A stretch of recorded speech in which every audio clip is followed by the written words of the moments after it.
पति, पत्नी और नौकरानी। शीतल और अभिमन्यु की शादी को 5 साल हो चुके थे, लेकिन अभी तक उनका कोई बच्चा नहीं हुआ था।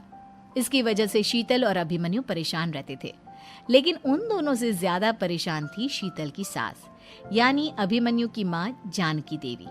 जानकी देवी चाहती थी कि जल्दी से जल्दी उनकी गोद में पोता या पोती आ जाए, और इसीलिए वो अपनी बहू शीतल को लेकर एक दिन हॉस्पिटल पहुंची। डॉक्टर मैडम, जरा ठीक से चेक करके बताइए ना। कई बड़े बड़े डॉक्टर को दिखाया है, लेकिन मेरी बहू माँ ही नहीं बन पाती। मैंने शीतल को बहुत अच्छे से चेकअप किया है। देखिए, बात यह है कि शीतल के अंदर माँ बनने की कैपेसिटी नहीं है। ये आप क्या कह रही हैं डॉक्टर साहब? कोई तो इलाज होगा ना, कोई दवाई दे दीजिए। देखिए, कुछ प्रॉब्लम ऐसी होती है जिनका कोई ट्रीटमेंट नहीं होता। आई एम सॉरी टू से, लेकिन शीतल कभी माँ नहीं बन सकती, क्योंकि उसके यूट्रस में अंदर से ही कुछ प्रॉब्लम है। घर आने के बाद क्या हुआ माँ? कहाँ लेकर गई थी आप शीतल को? अरे कहाँ लेकर जाती, डॉक्टर मैडम के पास ले गई थी, लेकिन तेरी बीवी तो कभी माँ बन ही नहीं सकती। मम्मी जी, इसमें मेरी क्या गलती? अगर अंदर से कोई प्रॉब्लम है तो उसमें मैं भी कुछ नहीं कर सकती। जानती हूँ, ये बात डॉक्टर के मुंह से सुन चुकी हूँ। अब दोबारा मेरे सामने इस बात का गाना मत गा। अरे माँ, परेशान होने की जरूरत नहीं है, हम सोचते हैं ना कुछ। अरे क्या सोचेगा तू? जब डॉक्टर कह चुका है कि तेरी बीवी माँ नहीं बन सकती, तो बता क्या सोचेगा तू? कहाँ से लाएगा बच्चा? माँ, ये तो मैं भी नहीं जानता। अभिमन्यु, क्यों ना हम अनाथ आश्रम से एक बच्चा गोद ले आए? क्या फर्क पड़ता है बच्चा हमारा हो या गोद लिया हुआ? हाय, बड़ी बातें बनाने वाली। क्या फर्क पड़ता है? अरे क्यों फर्क नहीं पड़ता? मुझे इस वंश को आगे बढ़ाने के लिए मेरे बेटे का खून चाहिए, किसी दूसरे का नहीं। लेकिन माँ, आप जानती हैं कि ये अब पॉसिबल नहीं है। मैं कुछ नहीं जानती। मैं किसी पराये की औलाद को इस घर में अपना पोता या पोती बन के बढ़ता हुआ नहीं देख सकती। मेरा वंश मेरे बेटे के खून से ही आगे बढ़ेगा। लेकिन मम्मी जी, ऐसा कैसे हो पाएगा? आप अच्छी तरह जानती है ना, मेरा और अभिमन्यु का बच्चा नहीं हो सकता। तो मैं अपने बेटे की दूसरी शादी करवाऊंगी, और अपनी दूसरी बीवी से यह मुझे बच्चा पैदा करके देगा। ये आप क्या कह रही हैं माँ? मैं किसी और से शादी नहीं करने वाला। मेरे रहते हुए आप अभिमन्यु की शादी किसी और से करवाएंगी? मम्मी जी, आप ऐसा कैसे कर सकती हैं? तू बस देखती जा बहू, मैं ऐसा कैसे कर सकती हूँ। कुछ दिनों के बाद, अभिमन्यु, मैंने तेरे लिए लड़की ढूंढ ली है।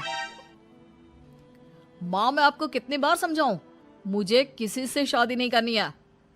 पहले मेरी बात सुन। ये जो चमेली है ना, हमारे घर में काम करने आती है, वो तुझसे शादी करने के लिए तैयार है। मम्मी जी, आप अभिमन्यु की शादी एक नौकरानी के साथ करवाएंगी? वो इसलिए क्योंकि चमेली दिखने में बहुत खूबसूरत है, बच्चा भी सुंदर ही होगा। मम्मी जी, लेकिन एक बच्चे के लिए अपने बेटे की शादी नौकरानी के साथ करवाना, क्या ये सही है? अगर अभिमन्यु ने शादी नहीं की ना, तो मैं अपनी जान दे दूंगी। अब देख लो, अगर तुम्हें अपनी माँ की जान प्यारी है तो तुम्हें इस नौकरानी के साथ शादी करनी ही होगी। इस तरह जानकी देवी अपने बेटे अभिमन्यु की शादी नौकरानी चमेली के साथ करवा देती है। कुछ दिनों के बाद, नौकरानी से मालकिन बन के तो मजा आ गया। अब तो मैं इस घर की मालकिन हूँ। देखो, अपने आप को ज्यादा मालकिन समझने की कोशिश मत करो। एक बार तुम्हारा और अभिमन्यु का बच्चा इस दुनिया में आ जाए, उसके बाद तुम इस घर से हमेशा के लिए चली जाना। अरे जाओ जाओ, किसी और के आगे बातें बनाना। एक बच्चा तो पैदा नहीं कर सकी, बढ़िया आई। जाओ जाकर मेरे लिए कॉफी बना कर लाओ। नौकरानी मैं हूँ या तुम? मम्मी जी, देखिए ना शीतल मुझसे किस तरह से बात कर रही है। शीतल, तुम्हें पता है ना चमेली प्रेग्नेंट है, मेरे बेटे के बच्चे की माँ बनने वाली है। वो जैसा कहती है वैसा करो। लेकिन मम्मी जी, वो मुझे नौकरों की तरह ट्रीट कर रही है। अरे तो करेगी ना, वैसे भी बहू तुम हो किस काम की? एक बच्चा तो पैदा नहीं कर सकती। जाओ अब घर के सारे काम करो और चमेली को आराम करने दो। थैंक यू मम्मी जी, भगवान आपका भला करे। आप नहीं होती तो मैं नौकरानी से महारानी कैसे बनती। देखो, तुम्हें जो चाहिए सब मिलेगा। खूब खाओ पियो, मजे की जिंदगी जियो, लेकिन बस मुझे एक बच्चा पैदा करके दे दो। कुछ दिनों के बाद, मम्मी, बच्चे के लिए आपने मेरी शादी चमेली के साथ करवा तो दी, लेकिन दिन और रात का चैन मिट गया है। सारा दिन शीतल और चमेली की बहस चलती रहती है।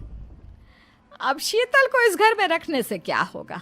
मैं तो कहती हूँ उसे घर से निकाल दो, है भी किस काम की। मैं ऐसा नहीं कर सकता माँ, वो मेरी पत्नी है, उससे बहुत प्यार करता हूँ मैं। तुम्हारी पत्नी चमेली है, चमेली, उससे प्यार करो।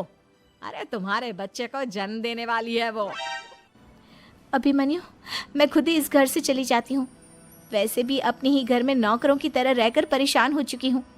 घर की नौकरानी मेरे ऊपर हुक्म चलाती है, वो तुम्हारी पत्नी बन चुकी है। अब मेरा इस घर में क्या काम? अभिमन्यु के बार बार रोकने पर भी शीतल उस घर से चली जाती है। कुछ दिनों के बाद चमेली एक बच्चे को जन्म देती है। भगवान ने मेरी सुन ली, मेरे बेटे का घर भर गया, उसका अपना बच्चा इस दुनिया में आ गया। मम्मी जी, बच्चे को हाथ लगाने से पहले मेरी एक शर्त तो सुन लो। तुम कहना क्या चाहती हो चमेली? आपकी मम्मी को बहुत शौक था ना अपने पोते को खिलाने का। अब देखो, इस दुनिया में हर चीज की कोई ना कोई कीमत तो होती है। तुम अपनी आधी प्रॉपर्टी मेरे नाम कर दो, बच्चा तुम्हारे नाम।